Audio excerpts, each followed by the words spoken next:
sa TikTok, TikTok, TikTok. Kita mahinong danong programang TikTok, TikTok na ta. Mamino na ta, TikTok, sa TikTok, sa TikTok. Katawa para sa kalambuan, TikTok, TikTok na ta. Mag-TikTok na ta.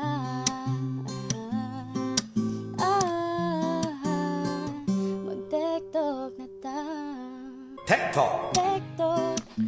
Good afternoon, madyong hapon Southern Leyte. Madyong hapon sa tanan nagapaminaw sa 104.7 FM ug nagatutok sa tunga Facebook Live. And of course, good afternoon sa madyong hapon diha sa Dakbayan sa Baybay ug sa ato mga suki nga tigpaminaw sa DYDC FM. Sa kan sa mga station manager Sir Dindo Alaras ug sa atong kauban sa Pikas Lawak sa Master Control, si Kuya Rito Cabalas, Kuya June Antegra, ug ang atong mga OGT intern gikan sa Southern Leyte State University dinhi sa main campus, kini ang inyong makauban karong adlaw nga Miyerkules, Jevic Epis. Ug ato sa makauban para sa programang TikTok karong adlaw nga Miyerkules diha sa DYDC FM, madyong hapon, Mikay. TikTok, TikTok. Yes, Jevic, madyong hapon. Oo, good afternoon sa kinatibukang puwersa sa Radyo Pilipinas Sugod. Madyong hapon usab sa itong mga ka-TikTok, no? Diha sa Southern Leyte. Sa mga nagsubaybay gyud pirmi ning atong tulumanon diha sa probinsya sa Southern Leyte. Sa makausa pa maadyong hapon. Happy Wednesday, mga higala. Ingon man sa mga nagpaminaw nato diri sa Dakbayan sa Baybay. Yes, maayong hapon. Maadyong hapon, good afternoon. Oo, sa atong mga kaubanan sa diri sa DYDC FM o sa kinatibukang puwersa sa Visayas State University. Sa ngalan sa mga station manager, Dr. Cristina Gabrilio, Radio Engineer Sean Villa Gonzalo, kini si Micaela Gongora ang iyong makauban na live dinhi sa VSU Visca Baybay City, Leyte. Okay, so lain sab nga edisyon, lain sab nga teknolohiya o lain sab nga mahinungdanong impormasyon ang atong sayran karong kahaponon din hining atong programang TikTok. So it's been a while no nga wala gyud ta maka-live and thank you sa buhatan sa National Coconut Research Center no sa paggahin og oras nga makauban mo namo karon nining atong programang TikTok. Ano sa makapaambit kita no sa atong mga coconut farmers og sa tanan nga mga nagpaminaw nato karong adlaw. Yes, madyong hapon na pod sa atong mga nag-view sa atong Facebook Live. We are live pod bang higala sa VSU DYDC 104.7 FM ug sa Radyo Pilipinas Sugod.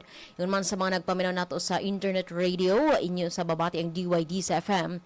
Madyong hapon and ubanin ninyo kutob alas 4 ning alas 4 sa hapon din ning atong tulumanon TikTok. Okay, so oo, Jevic, ato nang ipailaila ang atong bisita karon ingon man ang atong topic para tasta sa atong oras sa paghisgot nining maong mahinungdanong impormasyon. Okay, so nining kapunon atong makauban so kaingon pa ang buhatan sa National Coconut Research Center o atong makauban no ang usa sa ilang mga science research assistant si Ma'am Erica Ann Densing aron hisgutan ang NCRC Pest Management. Yes, mayong hapon kanimo, ma'am. So, maayong hapon sa atong tanan, sa atong mga coconut farmers, sa atong live viewers, sa DYDC FM o sa Radio Pilipinas Sugod. So, second time na ninako na mag-guest dire. So, thank you DYDC for having me here again. So, karon atong topic mao ang NCRC Pest Management ug unsay ginabuhat namo para makontrol ang mga peste sa lubi ug ang mga serbisyo na gina-provide sa NCRC.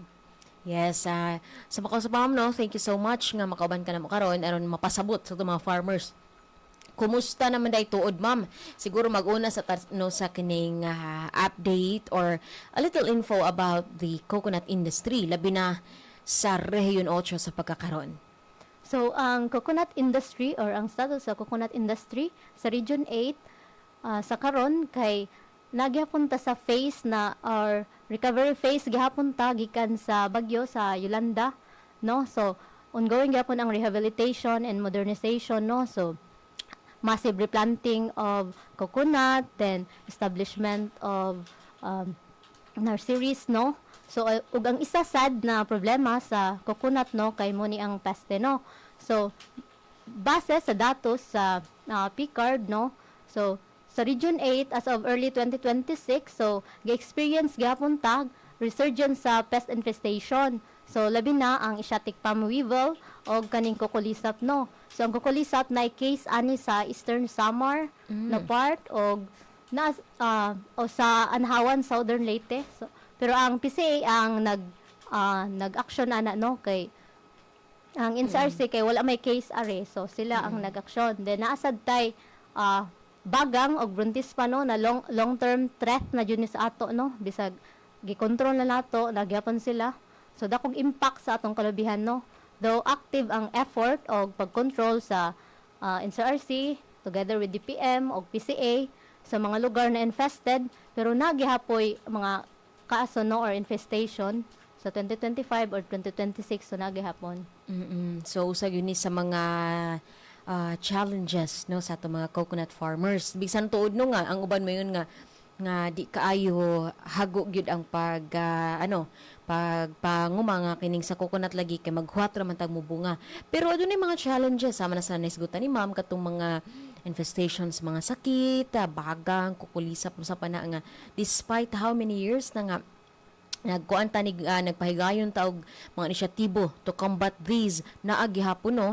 So yes, ongoing gihapon. Thank you so much to NCRC and to PCA, no, sa inyong mga initiatives and sa mga ongoing rehabilitation efforts, no, kay aside ana pirmi pud ta mabagjuhan, ma'am, no. Yes.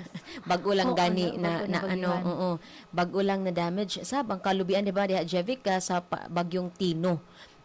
So pero karon out of focus will be si kining pest management. Okay, so ubay-ubay timong naisgutan, ma'am, no, nga mga peste, pero unsa gyud ang pinaka grabe ani diri sa ato, ma'am, diri sa atong Region 8? So, ang jod, pinakagrabe, man ang gitawag na major pest, man siya ang bagang, ang coconut leaf beetle or buntis pa, o kaning EPW. Then, nasa CSI, pero wala tay kayo case are, so nara siya sa Eastern Samar o sa Anhawan, pero kontrolado raman siya sa PCA. So, okay.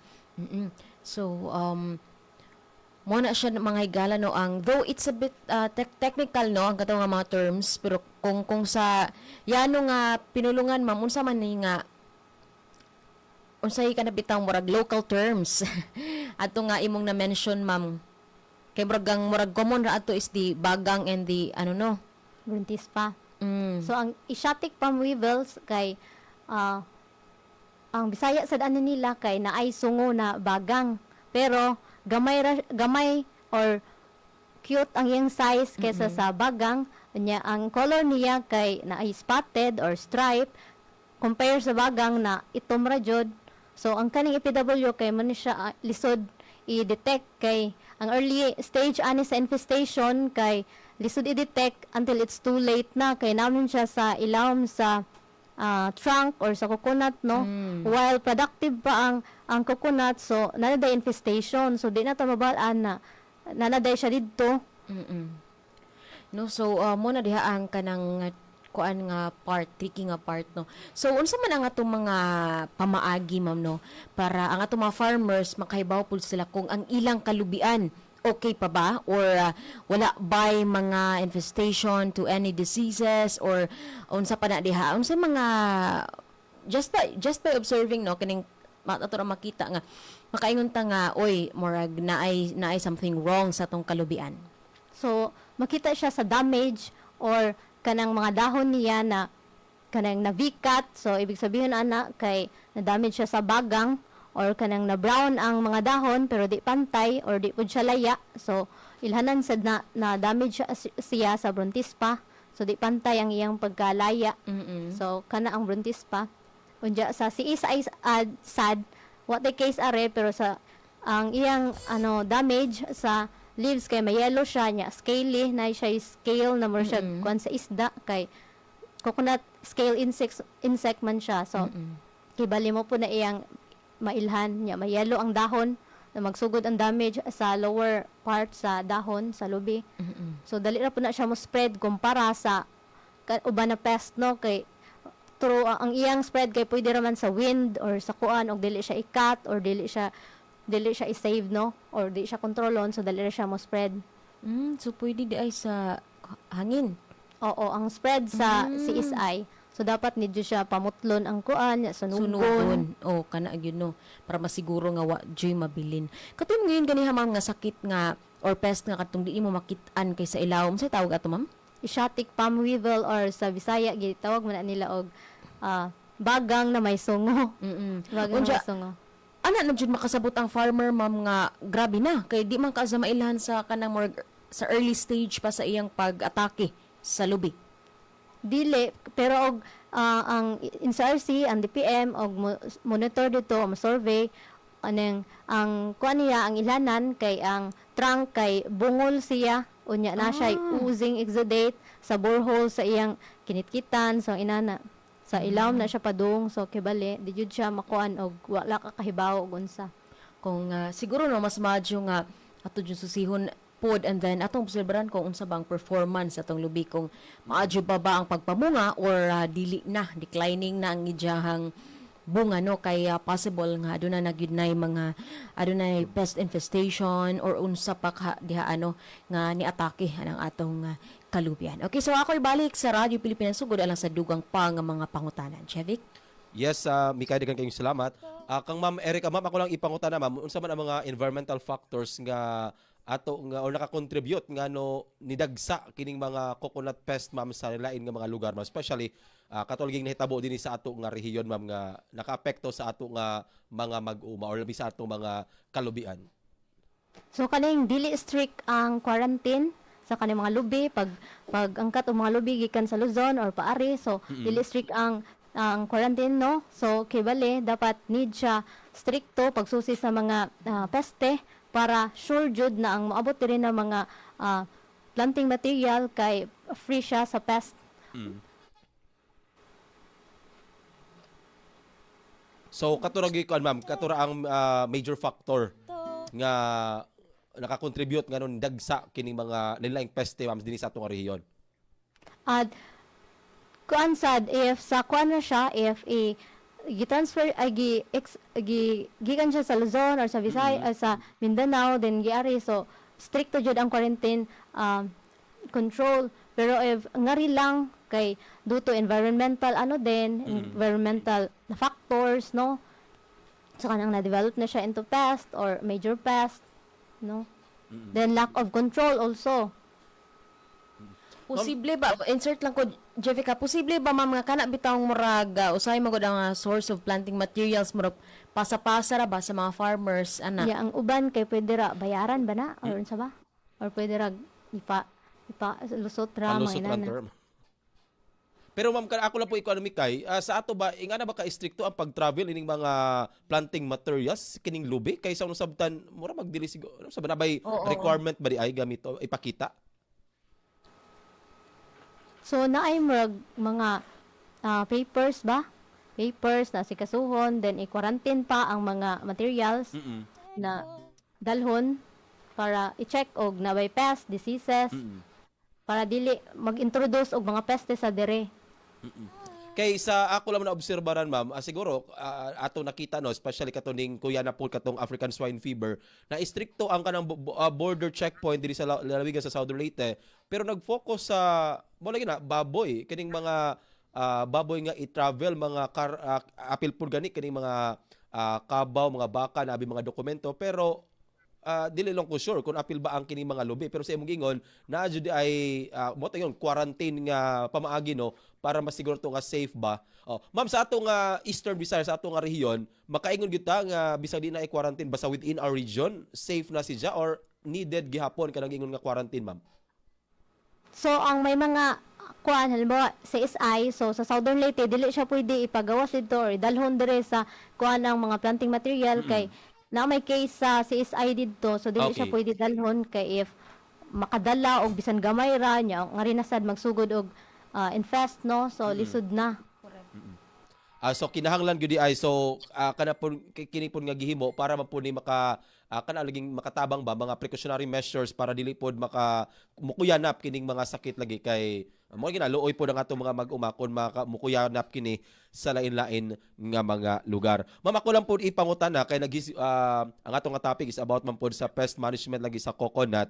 Nabatay specific nga pest management sa matag lugar depende na sa environmental factor pod or depende sa iya nga asa nga haom ni nga pest management? Or same ra ma'am or So, pwede atrohon ang ano sir, pangutana? nabatay specific nga pest management sa coconut sa specific pod nga lugar? Like for example, dinhi sa Eastern Visayas or sa lain nga region, same ra ba or depende po na sa panahon or depende sa weather condition sa lugar or uban pa nga factor ma'am?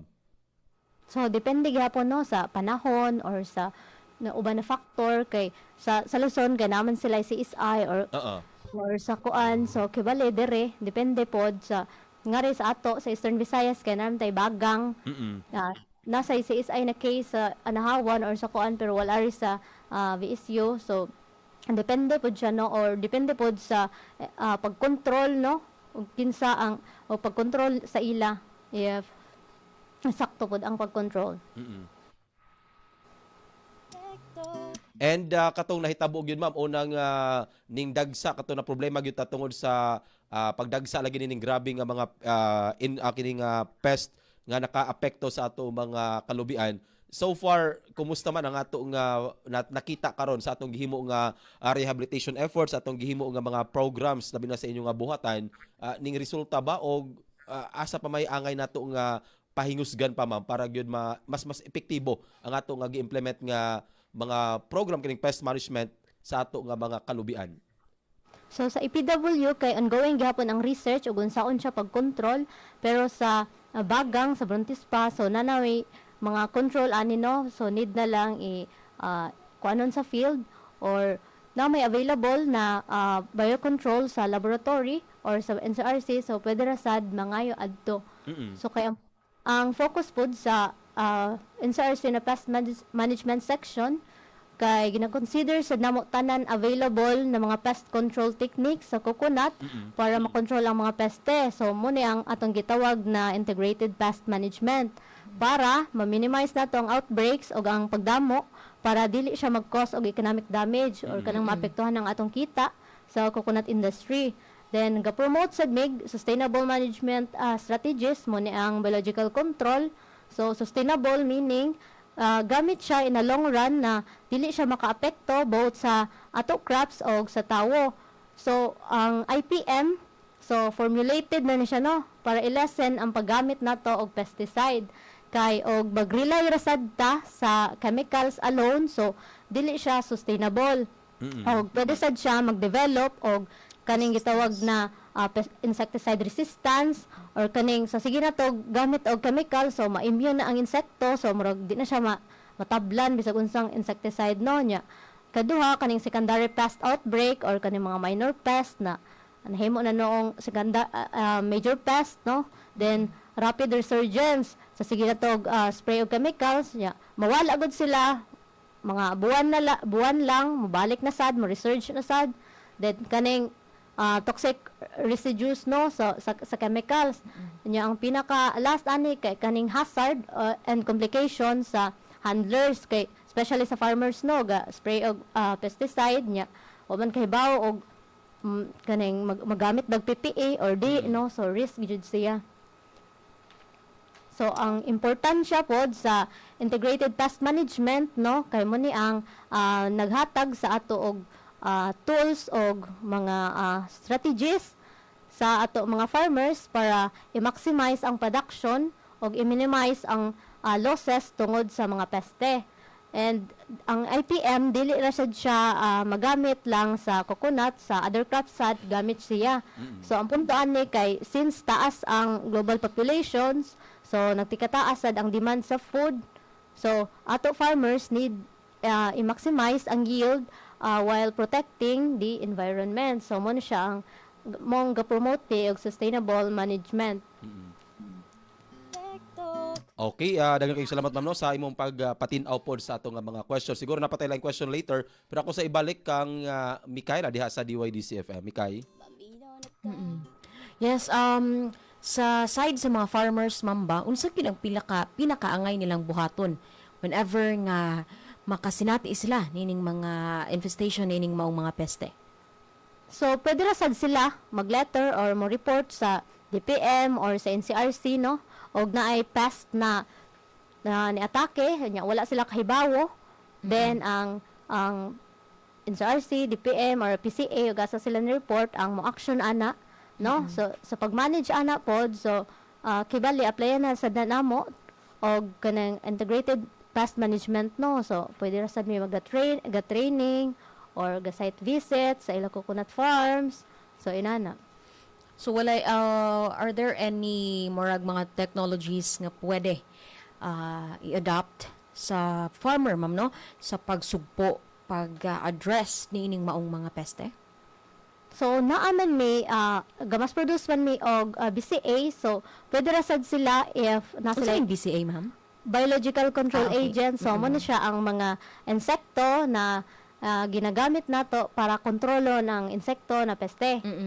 So, dili rin siya harmful sa environment o sa tao. Only sa insect lang or sa pest. Okay.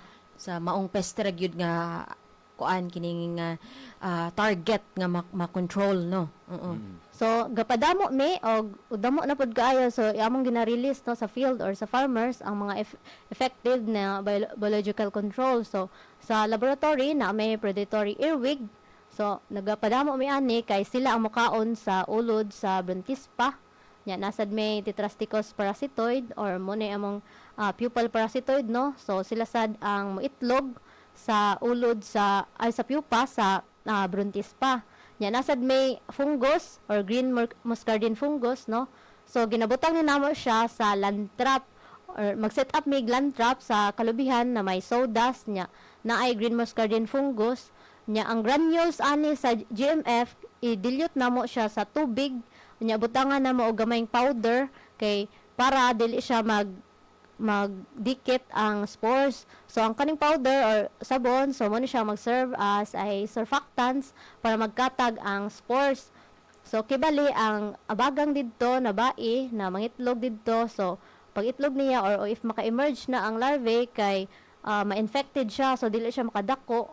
So unya ang lag trap sad na amang gimo kay og na siya sa open area, pwede siya tabunan og dahon sa saging pero di siya tabunan na lukop jud bitaw ay para makaitlog po didto ang bagang. So mamatay siya if kuan pod kanang na siya sa shade na area ang land trap. So pwede ra di siya tabunan kay nam siya sa shade nya need sa niya og kanang moisture ba kay mamatay man ang GMF if init nya di ma-infect didto ang mga bagang. Okay, so ang atong mga farmers ma'am makapalit ra sila ani nga mga biocon agents sa buhatan sa NCRC. Sa NCRC kay ginahatag ra siya na dili siya okay. baligya. Oh, good to know that, no? So, ginahatag ra and then, magapahigayon sa mo, ma'am, og training or kanang inyo sad nga i-orient, of course, ang atong farmer, no? Kung unsaon man na nidya pag, unsaon pag set up ka na ngadto sa ijang kalubian. Kay, basin og dili magkadimaon, no? Or unsa ba ka, no? So, yes, doon na baghapon mo'y murag training or sa ato mga farmers about ana, ma'am? So yes, nagya pa yung trainings no sa pest management or bahin sa kalubian bisan di sa pest management, sa production ba, sa farming system. So nagyapon. So ang ilalang buhaton kay mag-swat sila og letter sa NCRC. So og unsa kind the training, then schedule sa training, kanus then location sa training, no? So nya og mo reply na ang NCRC no. So pwede ra sad sabutan for collaboration or unsa. So So na ba yung required nga number of farmers nga magpa-train, ma'am, before mo mahigayon og training nila or kanang pwede ra, for example, ma'am, isa ka farmer nga naminaw ron and then nag-interested about this and then mato sa inyong buhatan mo palit mangayo no ani nga BCA and then pwede ba sila diha ma-explainan unsaon ang kuan or there will be this kana murag certain number of farmers nga ginahanglan gyud before mo pahigayon og training. So og mo adto jud tuyo sa NCRC, so pwede ra sad namo mag-site visit mi adto mag-site visit sa sa area bago namo kami ang mo set up sa land trap. Kamo gyud ang mo set up, ma'am. Pero og sa parasitoid lang ma'am, so nanon may kuan dito available na kanang mga shelter sa parasitoid, yan need na lang butangan og parasitoid, so pwede rag amo na lang ihatag sa ila unya Tudloan na lang. tudloan na lang og asa ibitay kay na naman siya shelter ang parasitoid, so ibitay na lang man to, need na lang siya ibitay, so pwede rag kato na lang, di na lang kami ang moadto or pwede ra pod kami ang moadto para og ganahan sila. Okay, so again for free. For free. For free, ma'am, no. Kini nga mga pamaagi, kini nga mga mga pamaagi, ma'am, no, in managing pest, no, sa kalubian. Ako lang balikon safe for both sa environment. I mean, safe siya, ma'am, dili lang sa environment, apil na ba usab sa kining na farmer nato, go farmer. Yes, ang kaning GMF, ang kaning insect no nagamiton. So ang di lang safe ang kaning chemicals yun. Chemicals, so gamit og chemicals. Kato mga pesticides, no. Okay, of course. Delikado. Naman gina siya. Yes, Jovic, basta na kay pangutana? Yes, mi kaya ako lang isumpay sa imong gingon nga tong mga ako to bang safe ba or unsa ba. Ako lang i-question ma'am nga unsaon may nabay ba paagi nga ma-minimize ang damage or kini bang environmental damage samtang gamit ini mga lain nga mga pest control ma'am sa ato nga kalubian ma'am. Yes, kay if dili ta magamit og pesticide, so mag-rely lang ta sa biological control, so dili siya maka-damage or malesen pod ang damage sa pesticide na atong gina-apply before, no. So naapod siya kuan. Pero kining pag-minimize ma'am sa environmental damage nabay mga pamaagi or unsa bay angay buhaton pud sa ato mga farmer ma'am. So sa pest, Yes ma'am. Kay base lagi ba ang epekto nangamatay ang mga peste pero napoy epekto sa palibot. Like for example sa uban nga mga pananom sa ato nga kajutaan diha is dili na non productive wala tayo itanom diha nga mga tanom lain. Uban nga crops. Yes. so dili raman siya sir maka ang GMF ang mga insect, no, kay mo na siya ang beneficial insect, so dili ra siya makaapekto sa uban insect o sa ibang environment. So matawag gapon nga balance or walay kanang kan ba balance na pod ang mahitabo sa atong environment. Oo. Yes, pero dili gud ingon na perfect ang system. Okay, oo.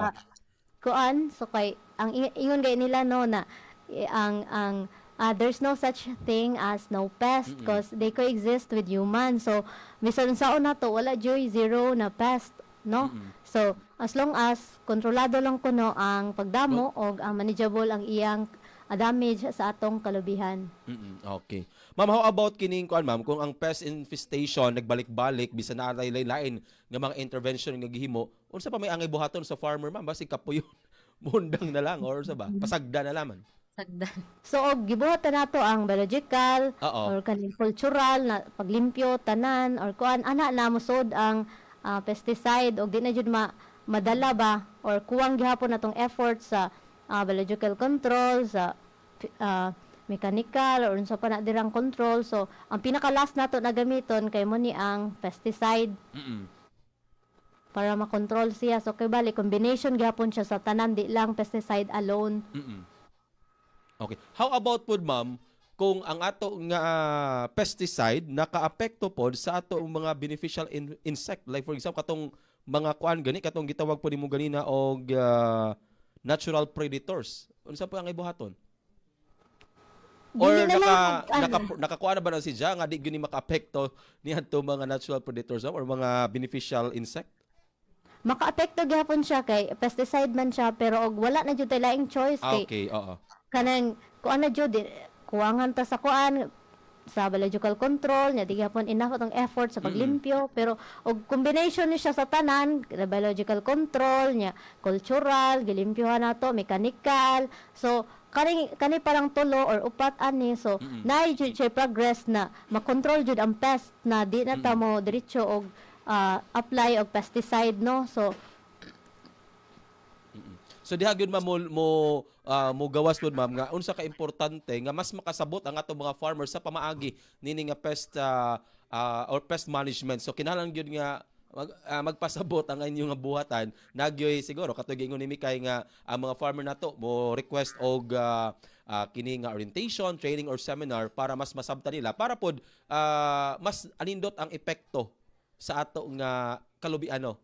Dili mas grabe ang damage ba kay inyo naman nga inyo na may research na itabuan ang mao ni ang mas angay nga buhaton para mas ma-lessen ang ato nga mga problem sa umaabot and mo nila natay yield nga daghan pohon.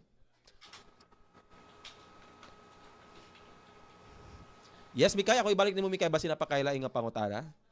Oo, so dagan kayong salamat Jevic no. So padayon ta mga higala sa atong topic karon about the NCRC pest management. Ma'am, ako lang pong lakbitan magamay ma'am no kung aduna ba tayo record ang atong NCRC kini bitaw sa damage nga na cause ani nga mga peste. So naatay record no kaning data jud sa from 2019 sa bagang na data from 2019 to until now no so na data And then ako sa tiwas mo mga kanang napatay record maana no and then pag-implement na tong intervention kini nga mga management ay integrated pest management unsa man po nahitabo are there any or is there an improvement or na kuan bagyud nato na solusyonan or na address bagyud nato ni mga peste especially diri sa Rehiyon 8? Yes ma'am naman gyapoy daw naa gyapoy peste pero di na jud ingon na taas na jud kayo ang iyang outbreaks no di same dati na same sa katong nahitabo ang Yolanda no na damog na nga tumba na lubi nya ngadto sad nag-resurge ang bagang no so kato jud ang murag grabe jud na infestation kay nangatumba ang mga lubi niya present sa iyang breeding site kay available naman kay nang dumag mga lubi na ilang kaunon so nag-research didto ang kato na time nag-research ang bagang no pero karon na lesson naman siya based sa data naman may data every year so di na sad siya kaayo taas nagtika gamay na sad siya. Okay, so naggamay gyud ang kuan na ninyo atake nga mga peste. So napa mo mga beneficiaries ma'am nga or mga beneficiaries nga murag nasayran ninyo nga nahimog yung epektibo ang inyohang mga pest management. So sa base sa na story ni nasayran ninyo ni Ma'am Edralyn, no? So, before, ang kaning nagunit sa pest management. So, naadyo daw ko na yung mga success stories before, no? Dili lang isa or duha, di na nila ma-count kay wala sila record, pero damo daw ko nang riingon na effective ang Biocon, no? Especially ang Tetrasticus na parasitoid. Though effective pod ang GMF o predatory earwig pero mas sa tulo murag ang kanidyong Tetrasticus ang damong feedback na effective jud siya. Then naay isa ka municipality daw ato na naghimo sila og resolution jud daw para sa ila appreciation sa pest management kay na-resolve daw nila ang problem sa Brontispa sa ila lugar. Yes no kay importante man gud ni kay considering lubi usag yun sa mga source of income no sa atong mga farmers diri sa rehiyon. In fact Jevic no sa Southern Leyte dako-dako gyud ang atong kalubian no and mo lagi po na nanginhanglan gyud ang farmer og igong kahibalo sa pag-manage whenever adunay mga peste or sa panadihaan nga mga challenges kay maapektuhan man lagi ang ilahang pangita no sumom po na atong target nga kining so timong na-mention ganay ma-maximize ang production no ma-lessen ang kining losses due to pest. Okay, so Ano na ba mo mga projects, ongoing projects, ma'am, or research nga kining na ay naka-focus sa naka-focus sa kining mga pest management, or are there any technologies or updates or improvements kabahin nining PM no nga atong ma-expect sa in the near future labi na sa itong mga farmers? So sa Department of Pest Management no, so ongoing gyapon ang ilang research no ug unsaon pag-control ang EPW o kaning mga emerging pest, or kaning nag-research na pest no, kaning terataba. So ang ilang focus ani kay murag sustainable management gihapon. And then siguro sa near future no, so siguro na improvements or kaning nanay mga advanced biotechnology, then nanasay drone or drone no, or na technology para magamit pag survey no, sa pag-identify ug asa Kung infested bang isa ka sakit, sa lubi ang kalubian, para dali ra sad siya ma-detect. Kaya na naman ani nagamit og drone, nagamit og drone sa kalimot kog asa, basta nagamit sila og drone to gamit nila pag survey sa kalubihan ug asa ang infestation. So maybe wa may imposible, so maybe sa future og unsa ba na budget or kuan, so malay nato no og makakuan day tag drone or unsa mga new technology sa coconut para mas mapadali no ang pag-survey, ang ila kung aduna bagyo infestation. And mas paspas pod mikay pohon ang paghatag og intervention para Correct. dili dakong problema sa ato mga mag-uma. And then ako lang lakbitan magamay no, mamurag I think or usap pod sa mga rason nga doon na lagi pest infestation kay kining mga planting materials coming from different areas, or na-mention gito ni mo ma'am no nga kining wala bitaw nakaagigid o kining igo nga quarantine or unsa pa na diha nga mga measures. Aduna ba ginabuhat nga panuki-duki o research ang atong NCRC ma'am nga kini bitong ang atong mga planting materials, coconut planting materials nga resistant na siya sa aning nga mga peste? So hantod karon kay ongoing gyapon ang research ana ma'am na kanang mangita og variety na variety. resistant siya sa peste, sa climate. So ongoing gyapon ang research ana no, kay ang peste manggod kay murag halos tanang variety na lang kay pwede siya. So ongoing gyapon ang research ana nila para makakita jud og variety na Kung asa gyud ang resistant siya sa pest. So hopefully no in the near future aduna tay makuan na kining naay, aduna tay ma-develop nga variety nga resistant ani nga mga peste nga kaysa pagkakaron wala pa gyud tay variety ma'am sa lubi nga dili matablan ini nga mao nga mga peste. So wala pa jud, so ongoing gihapon no ang research. Okay, so ako'y balik kang Jevic sa lain pa nga mga pangutana. Yes, daghang salamat Mikay o kang Ma'am Erica. Ma'am, ako lang idugang no, ipaklaro lang katong gusto nga mga farmer association, especially din sa Southern Leyte, nga gusto mo avail sa inyong mga services, especially katong mga training, orientation seminars. Unsa tay mga pamaagi ma'am, ug asa sila mohatag og intent letter or unsa pay laing i-submit diha ma'am? So maghatag na sila og letter sa NCRC or sa DPM. So unya og unsa na kain sa training sa pest management ba or sa coconut production or any ano sa coconut, then magpa-schedule sila og kanus-a, then asa ang location.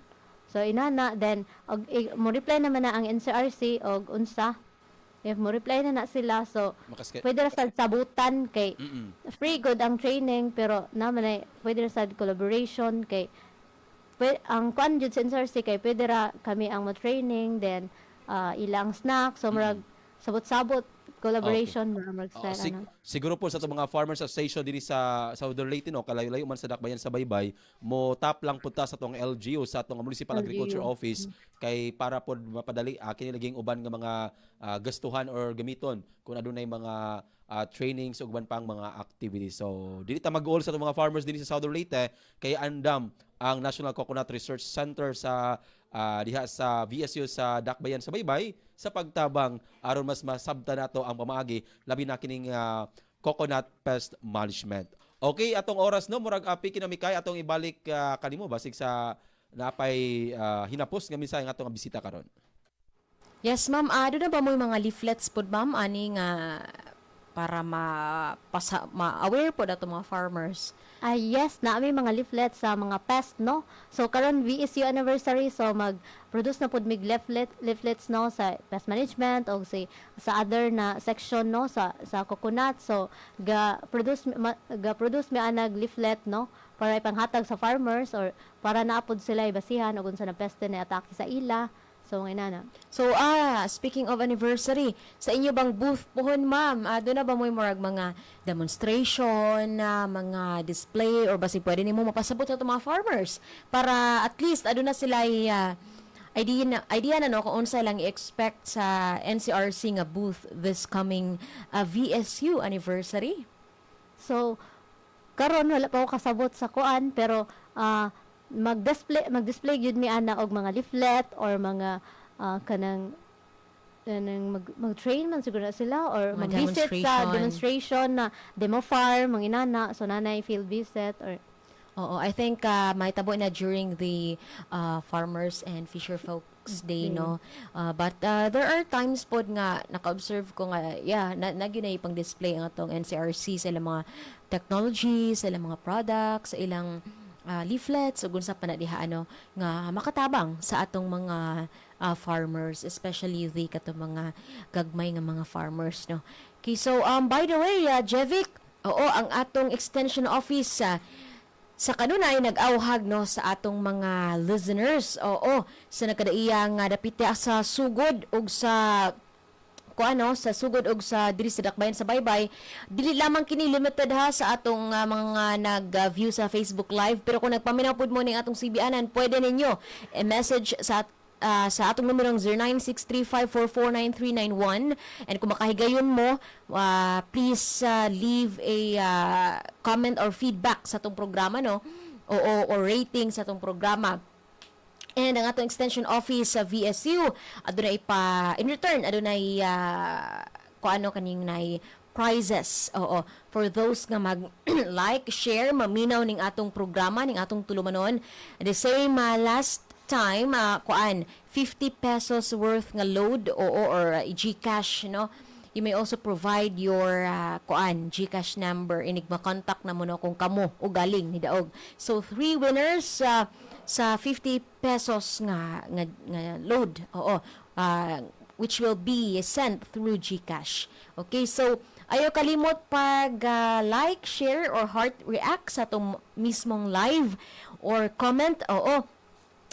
Dili lamang diri sa DYD sa FM, apil na usab diha sa itong mga tigpaminaw, Jevic, diha sa sugod, no, o sa bisan asa nga dapit diin maabot ang atong pagsibya diha sa Southern Leyte, o kaya for sure naginigpaminaw nato karon nga mga mag-uuma sa lubi. So akong balikon doon na tayo 3 winners sa mga nag-react, share dining atong tulumanon o sa mga nagpaminaw. 0963544391, send laman kay basin usa mo sa mudaog, no, i-appeal ang inyong ngalan sa pagpili kung kinsa man ang mahimong winners nining 3 winners sa 50 pesos load, mga higala. And ato na ipahigayon no matag programa live na to nga programa sa TikTok. Mama, napos nga mensahe sa itong mga suking tigpapinaw kay medyo kapos na itong oras. so sa mga gusto og training or kanang mga eskwelahan sad na gusto magpa-OJT, so ang NCRC ga-accept sad na siya og training OJTs og kanang need lang ninyo mag letter sa amo para ma-entertain mo, unja kami na bahala mo train or unsa mong response, so pwede ra sad sabutan. Okay. No, so and ako yes, thank you so much for that, ma'am. No, ako lang balikon dai no, dili lamang mag heart react no or mag-like laman, kundi we are also encouraging you to please maminaw no sa mga manudano impormasyon, and if na may mga kaila usab nga mga farmers And then they also have access to our radio and sa atong Facebook Live. Please tell them po no nga mo tune in or maminaw. At least they will learn something, no?